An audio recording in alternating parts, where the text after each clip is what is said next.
اللہ الرحمن الرحیم۔ حضرت ابو ایوب انصاری رضی اللہ عنہ کے حالات۔ آپ رضی اللہ عنہ کا پورا نام خالد بن زید النجاری ہے۔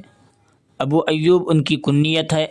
حضور صلی اللہ علیہ وسلم ہجرت فرما کر جب مدینہ طیبہ تشریف لائے تو حضرت ابو ایوب انصاری رضی اللہ عنہ کے مہمان ہوئے اور تقریباً 7 ماہ انہی کے گھر پر قیام فرمایا۔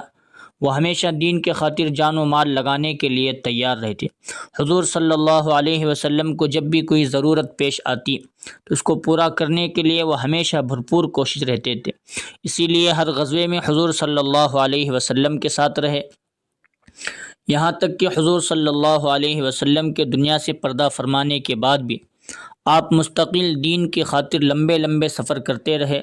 حضرت امیر معاویہ رضی اللہ عنہ کے زمانہ خلافت میں بیماری کے باوجود 90 سال کی عمر میں دین کی خاطر قسطنطنیہ کا سفر کیا۔ جب راستے میں زیادہ طبیعت خراب ہوئی تو فرمایا، میں نے حضور صلی اللہ علیہ وسلم سے سنا ہے کہ جو اللہ کے راستے میں اپنے گھر سے جتنا دور جا کر مرے گا قیامت کے دن وہ اتنا ہی مجھ سے قریب ہوگا، اس لیے میری موت کے بعد بھی میری لاش کو ساتھ لے کر چلنا اور جہاں تمہاری آخری منزل ہوگی وہاں مجھے دفن کرنا۔ چنانچہ یہ آپ رضی اللہ عنہ کی کرامت تھی کہ کئی دنوں کے بعد بھی ان کی نعش پوری طرح محفوظ رہی۔ جب یہ اسلامی قافلہ قسطنطنیہ پہنچا تو وہاں ان کو دفن کیا گیا۔ آپ رضی اللہ عنہ کی وفات سن 52 ہجری میں ہوئی۔